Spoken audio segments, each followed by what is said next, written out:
வணக்கம் and welcome to season 2 of Kutti story. இந்த எபிசோடில் ஸ்டோரியோட ஹெல்த்தி மைண்ட் செட் இம்ப்ரூவ் பண்ணுறதுக்கு எந்தெந்த மாதிரியான விஷயங்களை ஹேண்டில் பண்ணணும்னு சொல்லிட்டு அந்த பாயிண்ட்ஸும் டிஸ்கஸ் பண்ணியிருக்கேன். ஸோ ஸ்கிப் பண்ணாமல் எண்ட் வரைக்கும் கேட்டு பாருங்க. விஜயநகர மக்கள் ரொம்ப சந்தோஷமாக இருக்காங்க. இதை பார்த்து நாட்டு மன்னரும் அவரோட ஆட்சியில் மக்கள்லாம் ரொம்ப சந்தோஷமாக இருக்காங்கன்னு சொல்லி பெருமைப்படுறாரு. இந்த விஷயத்தை கொண்டாடுறதுக்காகவும் கடவுளுக்கு நன்றி செலுத்தும் விதமாக அரண்மனைக்கு பக்கத்தில் இருக்க ஒரு கோவிலுக்கு நடந்தே போலான்னு பிளான் பண்றாரு. இந்த கோவிலிருந்து அரண்மனைக்கு ஒரு 5 மைல் தொலைவு இருக்கு. கோவிலுக்கு போற வழியில மன்னர் நிறைய மக்களை பார்க்கறாரு.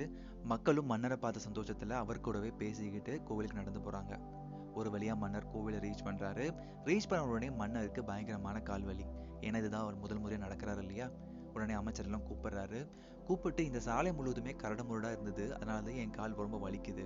ஸோ அதனால இந்த சாலை முழுவதுமே நீங்க தோல், அதாவது லெதர்லான ஒரு ரோடு போடுங்க, அப்போதான் மக்களுக்கும் நடந்து போறதுக்கு ரொம்ப ஈஸியா இருக்கும்னு சொல்றாரு. இதை கேட்ட அமைச்சர்கள் எல்லாமே ரொம்ப குழம்பி போறாங்க. வழி முழுவதும் லெதர்ல ரோட் போடணும்னா எவ்வளோ செலவாகும், எவ்வளோ மாடுகளை நம்ம தியாகம் பண்ண வேண்டியதா இருக்கும்னு சொல்லி யோசிக்கிறாங்க.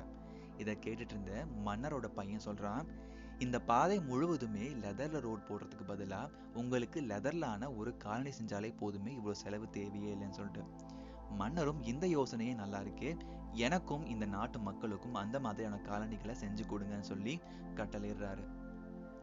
நம்மளை மாற்ற முயற்சி பண்றது தப்பு கிடையாது, நமக்காக இந்த உலகத்தையே மாற்றும் நினைக்கிறது தப்பு. Here are 3 important points which can help us to develop healthy mindset. 1. Count your blessings.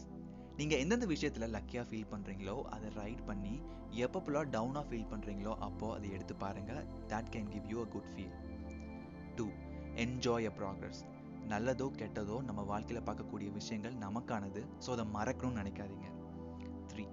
Learn to meditate and plan your work accordingly. அது பர்சனலாகவும் இருக்கலாம், ப்ரொஃபஷனலாகவும் இருக்கலாம். இது கொஞ்சம் கஷ்டமாக தான் இருக்கும், பட் போக போக சரியாயிடும். ஹெல்த்தியான மைண்ட் செட் உருவாக்குறது அவ்வளோ ஈஸி கிடையாது. 1% progress is better than 0%. So enjoy the progress. இந்த எபிசோட் கண்டிப்பாக உங்களுக்கு பிடிச்சிருக்கும் நம்புறேன். பிடிச்சிருந்தா உங்கள் ஃப்ரெண்ட்ஸுக்கும் ஷேர் பண்ணுங்கள். மீண்டும் நெக்ஸ்ட் வெனஸ்டே நான் உங்களை மீட் பண்ணுறேன். until then bye from Satish Venkatachalam.